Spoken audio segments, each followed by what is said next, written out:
Hey, wake up. You know what time it is? It's 002 a.m. and it's time to play pickleball. But first, watch this entertaining and exciting video.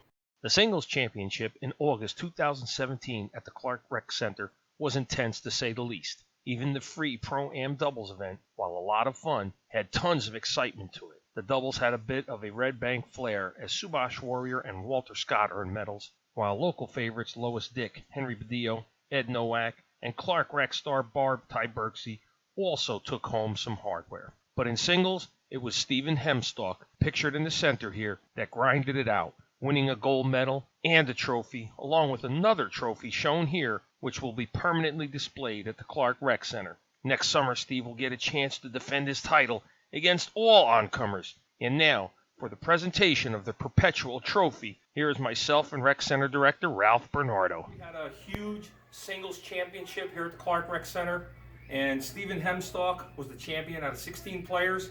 He couldn't make it to receive his trophy, which is actually only his in name. He's got his name on here. See, it says Stephen Hemstock.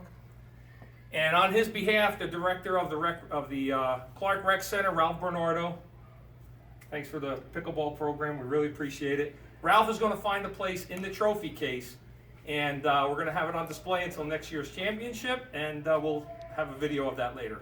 Congratulations, Stephen. Sorry you couldn't make it.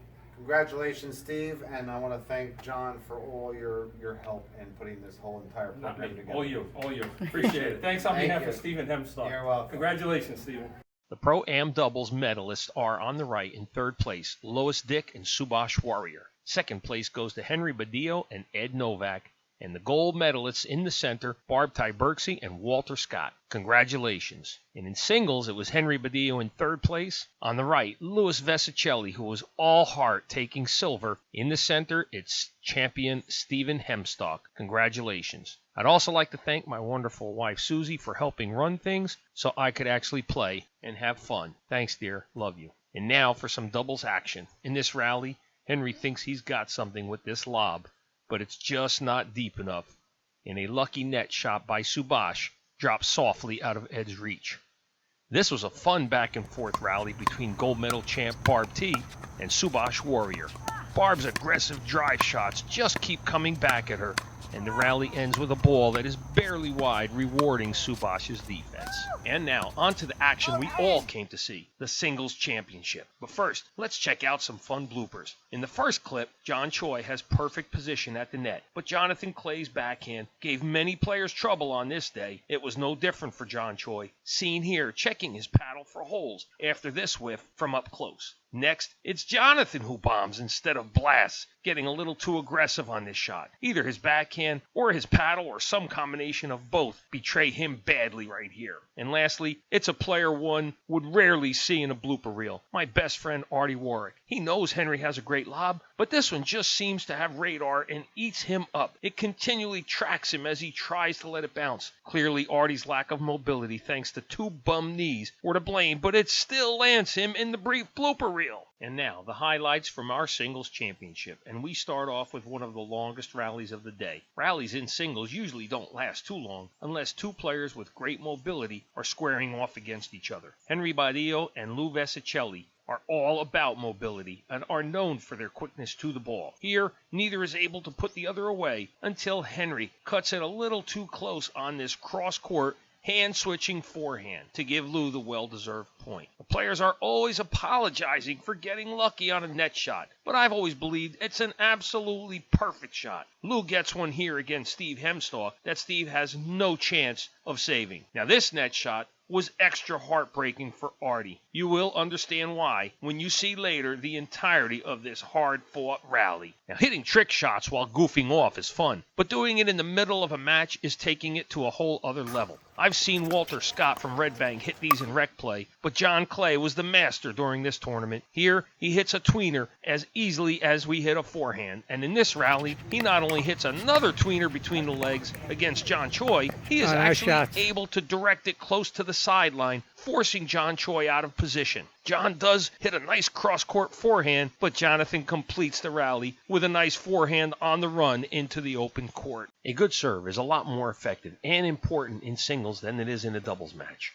Watch Steve hit a low, short serve that even the speedy Lou can't get to, earning him an easy point. But the retaliation for a good serve is an even better return of serve, either made out of desperation or to keep the server out of a comfort zone. In this clip, Lou does get to a low, fast serve by Henry, who is known for his fantastic serve, to quickly get back in this rally. And here are two great returns of serves that have almost identical results. John Choi puts one deep to Jonathan's backhand that gets buried in the net, and Walter hits one perfectly to Artie's backhand, and he has the same misfortune of trying to dig out a great return effectively. But this is probably the best return of serve we saw. Jose doesn't even take a swing, as it looked like it was going out, but it proves to be just perfect.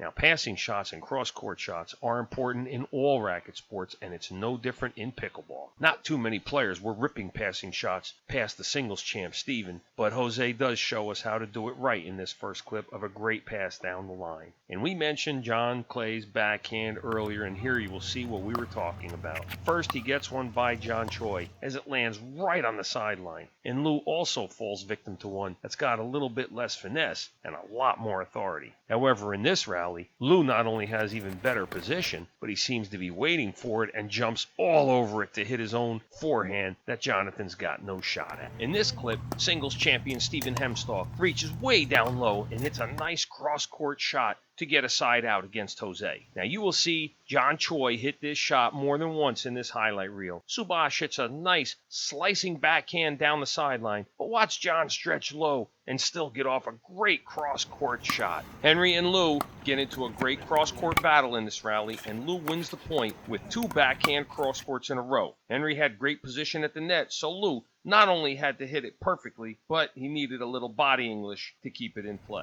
And if Lou misses this return, the clip goes in the highlight reel for trick shots. But Lou shows off a strong cross-court forehand, again needing a quality shot since Jonathan had good net position. And here Walter doesn't get this return quite deep enough, and Artie executes the cross-court backhand perfectly, as Walter helplessly watches it go by. And during this rally against Jose, Artie goes to the well once too often. He tries to pin Jose to his forehand sideline 2 shots in a row to set up a cross-court backhand winner, but Jose quickly ends the rally, smoking this cross-court winner. Remember that low-reaching, outstretched forehand from John Choi? Here it is again, and even though Artie makes a nice save, John's shot helped him regain control of the rally for a side out, and the battle between these two guys could have been its own highlight reel. Look at this nice cross-court backhand from the racquetball player Jonathan, who stretches to hit a nice angle. Now, Artie Warwick was one of my favorites going into this event, and shots like this show you why. He follows up on this great cross-court backhand with an even better forehand as he is falling backwards at the baseline. And again, it's Jonathan Clay who hits yet another tremendous cross-court backhand, even better than the last one, and it was for a game winner, making it even more satisfying in a 15-14 epic game.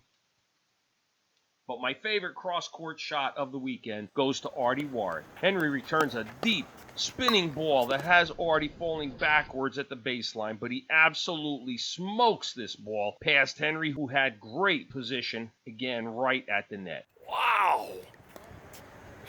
One of the most exciting things in pickleball is a player getting to a ball no one thinks he can get to, keeping a rally alive. Steve shows a nice soft touch here, catching Lou at the baseline, but Lou covers ground quickly, not only getting to the ball, but keeping it in play. And here we see Lou again returning a tough serve by Henry, and it forces him way off the court, but he covers vast amounts of real estate, and his hustle is rewarded as Henry hits one just wide. Originally, I thought the ball was in, but you can see here that Lou made a great call. And this time, it's Henry showing off his cat-like quickness. Artie hits a nice slicing backhand, seemingly out of Henry's range, but he not only gets to it, he hits a great lob to retake control of the rally, as Artie can be seen here just dumping it into the net. As we know, a great lob is a shot that is very effective to regain control of a rally and move your opponent off the net. Lou hits a seemingly perfect lob, but Steve runs it down and with his back to the net, keeps it in play till he wins the rally. Does this shot remind you of anyone? If you saw my highlight video from the Gamma Classic in Pittsburgh, you saw Sachin chase down a great lob and hit the same exact shot that Steve did. And here again, the top 2 medalists are seen battling it out for gold. Steve has a nice, low-reaching forehand save, only to have Lou hit a nice misdirection on him. Steve hits the brakes and puts it in reverse, to get to this ball, barely keeping his balance. Obviously, mobility and quickness are two huge assets in singles. Jonathan shows off another trick shot tweener here and then runs down this out-of-reach ball for a great save. But the best save of the day goes to Artie. He also turns his back on this ball and just blindly hits a Hail Mary backhand while running to the parking lot to stay in it. I could watch this save 1,000 times in a row. It just does not get old.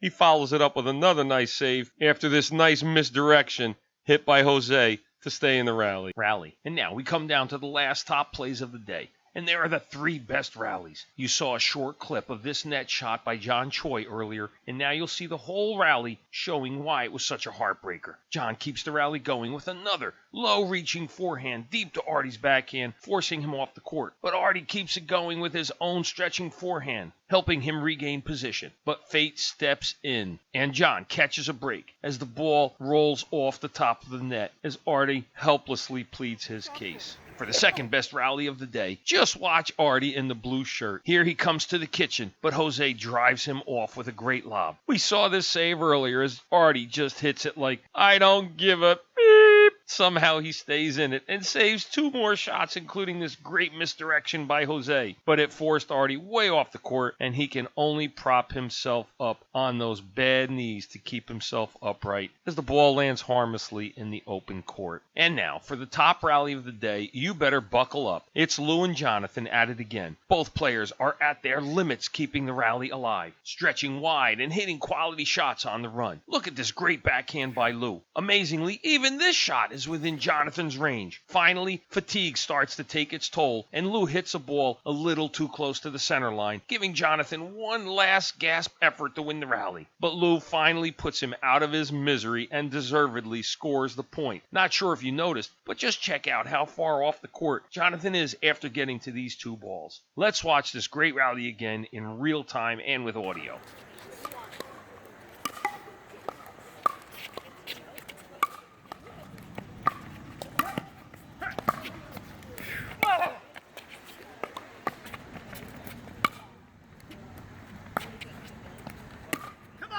Woo!